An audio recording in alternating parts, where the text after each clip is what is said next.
and was living properly on my own for the first time, and just found myself becoming, and in effect allowing myself to become more and more isolated. And so my anxiety increased really, to the point where I wasn't eating, I wasn't sleeping, I was avoiding doing anything, and I started taking Solpadeine, and fell into exactly the same pattern as my mother did, in taking it all of the time rather than taking it when I had a headache. It was literally a coping mechanism. This is just the way it is. I didn't realise that people could learn how to cope with things like that.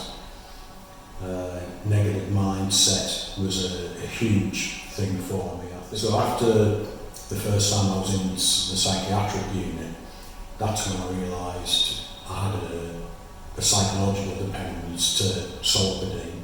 Then I started abusing prescription medications, just tripling or quadrupling on what I'd been given, borrowing stuff off friends who were in the same position, or buying them if I couldn't get them that way. I quit my job. Everything just seemed to be getting me down, and nothing seemed to be going right for me. Was always blaming either myself or other people.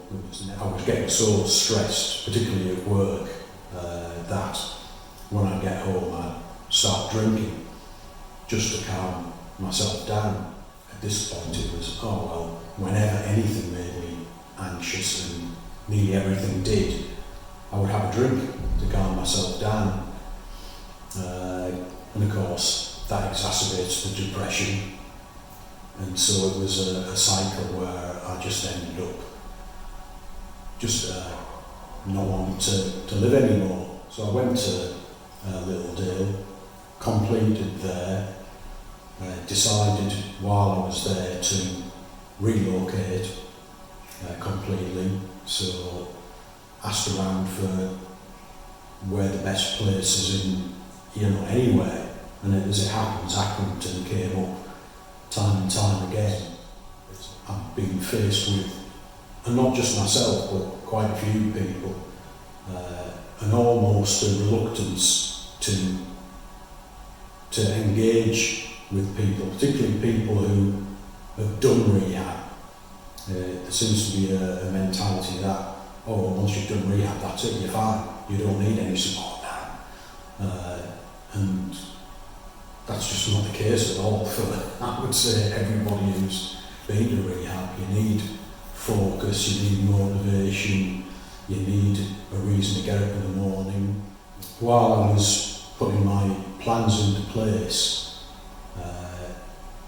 I went to quite a few different charity organisations to see what sort of things I could offer them and they could offer me. Red Rose was a place that, one of the, quite frankly, few places that genuinely seemed interested and, genuinely seemed to want the best for their volunteers. I've been in Accrington for just over 2 months now. I've been volunteering at Red Rose, just offering to do anything really that's going on in the admin field, which is what I've done for most of my life. And I come here whenever it's open, and it's a really good outlet for me on so many different levels, because it stops me isolating, which is a thing that I still, because it's a habit I've had through my life, I still feel like doing, but I know that that's the worst thing I could possibly do. So it's really handy coming here to get out, meet new people, talk with people I've never met, which again is way out of my comfort zone. I'm still looking around. I've got things happening in my life which are positive. If every place was like Red Rose was, then I think I would be perfectly happy to work in an environment like that. And it's just a matter of finding a place like that.